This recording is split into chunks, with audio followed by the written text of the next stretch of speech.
Tube Tamil cinema news. ரசிகர்கள் தான் எனக்கு தெய்வங்கள். விஷால் பேச்சு. இயக்குனர் கனவை ஓரங்கட்டிவிட்டு முழு நேர நடிகராகி இருக்கும் விஷால் தனது தந்தை அண்ணன் பாதையில் விஷால் பிலிம் ஃபேக்டரி மூலம் தானும் தயாரிப்பாளராகியிருக்கிறார்.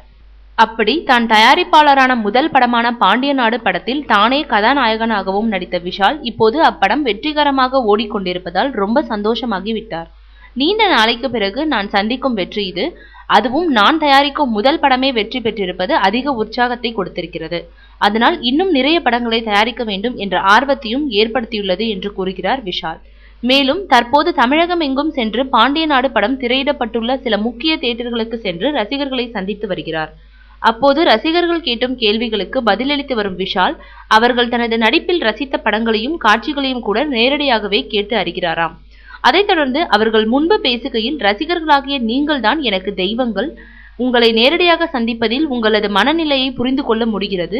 அதனால் இனி எனது சொந்த விருப்பங்களை தள்ளி வைத்துவிட்டு நீங்கள் என்னை ரசித்ததை மனதில் கொண்டே நான் நடிக்கும் கதைகளையும் கதாபாத்திரங்களையும் செலக்ட் பண்ணி நடிப்பேன் என்று தெரிவிக்கிறாராம் விஷால்.